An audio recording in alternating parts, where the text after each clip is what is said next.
Salam, bugün sizin üçün çox maraqlı bir mövzumuz var. Azərbaycanın ətraf mühitin mühafizəsi haqqında qanununa biraz derindən baxacağıq. Salam. Bəli, vacib bir sənəddir. Məqsədimiz odur ki, görək bu qanun əslində nə deyir, strukturu necədir və ən əsası ətraf mühitin qorunması ilə cəmiyyətin, belə deyək, inkişaf ehtiyacları arasında necə bir tarazlıq qurmağa çalışır. Elədir.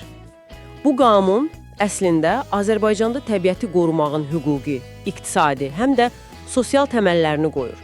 Əsas məqsəd də ekoloji təhlükəsizliyi təmin etmək, təbiətə zərərli təsirlərin qarşısını almaq və canlı aləmin, yəni biomüxtəlifliyin qorunmasıdır. Gəlin başlayaq ən təməldən. Qanun ətraf mühit deyəndə nəyi nəzərdə tutur? Yəni bu nə deməkdir? Çox sadə dildə desək, ətraf mühit bizi əhatə edən hər şeydir. Hava, su, torpaq, bitkilər, heyvanlar, bütün canlı və cansız təbiət. Aydındır. Bəs mühafizə, onu qorumaq, yəqin ki, olduğu kimi saxlamaqdır. Bəli, ilkin vəziyyətini qorumaq, pozulmasının qarşısını almaqdır. Qanunda təbiətdən istifadə anlayışı da var və orada vurğulanır ki, gələcək nəsillərin ehtiyacları mütləq nəzərə alınmalıdır. Bu, həqiqətən çox önəmli bir yanaşmadır məncə. Tamamilə doğrudur. Bu, davamlı inkişaf prinsipidir əslində və bu yanaşma bir neçə əsas prinsipə söykənir.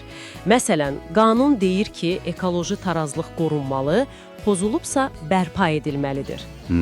Təbii sərvətlərdən səmərəli istifadə olunmalı və onların bərpası təmin edilməlidir. Sonra dövlət nəzarəti və pozuntulara görə məsuliyyət məsələsi var. Yəni qanunu pozan cəzalanmalıdır. Əlbəttə. Və bir də sizin, yəni əhalinin, vətəndaş cəmiyyəti institutlarının iştirakı. Bu da çox vacibdir. Ekoloji ekspertizanın da açıq və şəffaf olması tələb edilir. Bəs, yaxşı, sizin bir vətəndaş olaraq bu sahədə konkret hansı hüquqlarınız var? Qanun bizə nə kimi hüquqlar verir? Baxın, bu çox önəmlidir. Qanuna görə sizin sağlam ətraf mühitdə yaşamaq hüququnuz var. Bu, fundamental bir hüquqdur. Bəli. Həmçinin ətraf mühitin vəziyyəti haqqında dəqiq, düzgün məlumat almaq hüququnuz var. Əgər, Allah eləməsin, sağlamlığınıza və ya əmlakınıza ətraf mühitlə bağlı bir zərər dəyibsə, onun əvəzini, yəni ödənç tələb etmək hüququnuz var. Hətta ekoloji aksiyalarda iştirak etmək, zərərli obyektlərin fəaliyyətinin dayandırılmasını tələb etmək hüququ da var deyəsən. Bəli, bunlar da qanunda təsbit olunub. Amma hüquqlarla yanaşı bir məqamı da unutmamaq lazımdır. Çox vacib bir vəzifə var. Vəzifə? Bəli, qanunda açıq şəkildə yazılıb. Ətraf mühiti qorumaq hər bir kəsin vəzifəsidir. Yəni bu təkcə dövlətin işi deyil, hər birimizin borcudur. Düzdür, amma dövlətin də yəqin ki, xüsusi vəzifələri var. Əlbəttə, dövlətin öhdəlikləri çox genişdir. Məsələn, dövlət xüsusi ekoloji proqramlar hazırlamalıdır. Təbiətə təsir edə biləcək fəaliyyətlər üçün dövlət ekoloji ekspertizasını təşkil etməlidir. Ekspertiza, yəni yoxlama? Bəli, əvvəlcədən qiymətləndirmə. Həmçinin ümumi nəzarəti həyata keçirməlidir. Hətta, məsələn, GMO məhsullarının idxalına nəzarət kimi spesifik məsələlər də bura daxildir. Və əlbəttə, nəsli kəsilməkdə olan növləri qorumaq üçün qırmızı kitabı nəşr etdirmək də dövlətin vəzifəsidir. Aydındır. Yaxşı, bəs qanun bu böyük məqsədlərə çatmaq üçün, yəni ətraf mühiti qorumaq üçün hansı konkret alətlərdən, hansı mexanizmlərdən istifadə edir? Necə işləyir bu sistem? Qanun bir neçə əsas tənzimləmə vasitəsi təklif edir. Birincisi, normalar və limitlərdir. Yəni, təbiətdən nə qədər resurs götürmək olar, yaxud ətraf mühitə nə qədər zərərli maddə atmaq olar, bunlar üçün konkret hədlər, kvotalar müəyyən edilir. Anladım, bir növ qaydalar. Bəli.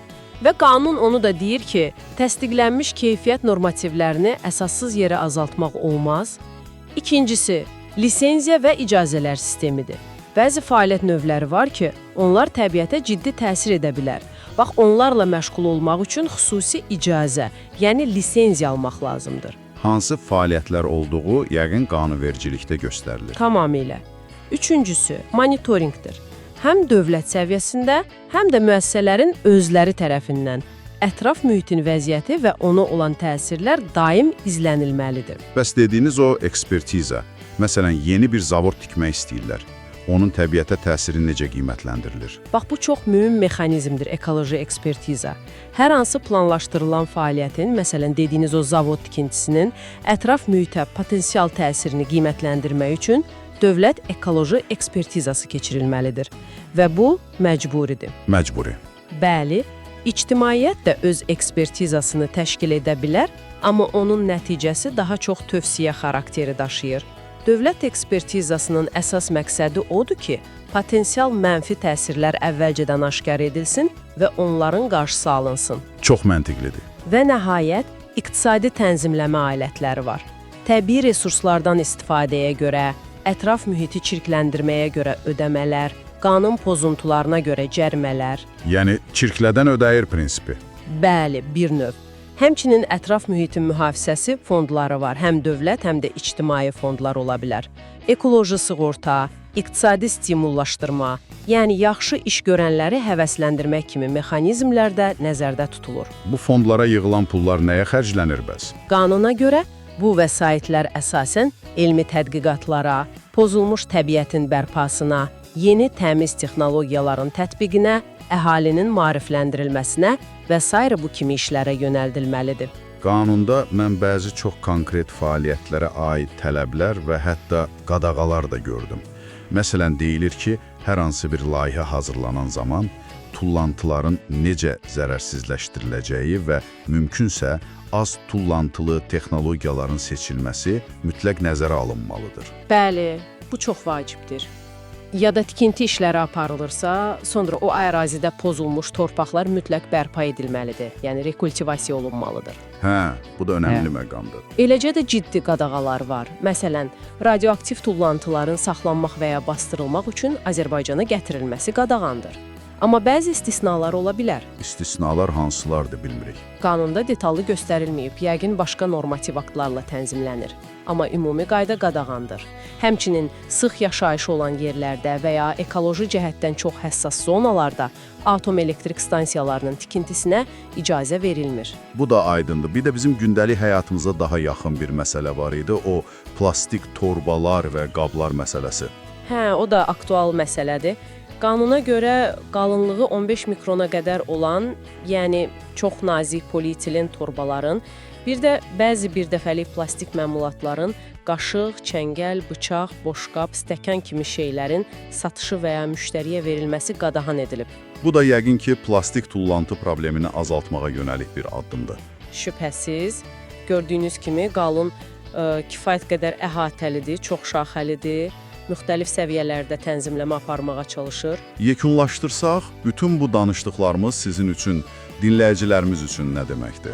Bu qanun Azərbaycanda ətraf mühiti qorumaq, təbii sərvətləri düzgün idarə etmək və bu prosesdə sizin, yəni cəmiyyətin rolunu təmin etmək üçün bir növ hüquqi çərçivədir, bir yol xəritəsidir. Uzun müddətli mühafizəsi arasında bir tarazlıq axtarışıdır və bunun üçün də hüquqi, iqtisadi, inzibati, müxtəlif vasitələrdən istifadə edilir. Bu əlbəttə heç də asan bir balans deyil, amma qanunun əsas hədəfi budur. Çox sağ olun. Və sonda sizin üçün kiçik bir düşüncə tapşırığı belə deyək. Bütün bu hüquqi mexanizmləri, qaydaları, cərimələri, ekspertizaları nəzərə alsaq, sizcə bugün Azərbaycanda ətraf mühitin real, effektiv qorunması üçün ən kritik, ən həlledici faktor hansıdır? Qanunların daha sərt icrası mı, cəmiyyətin daha fəal olması, daha çox tələb etməsi mi, yoxsa iqtisadi maraqların təbiətlə daha düzgün uzlaşdırılması üzərində düşünməyə dəyər bir sualdır.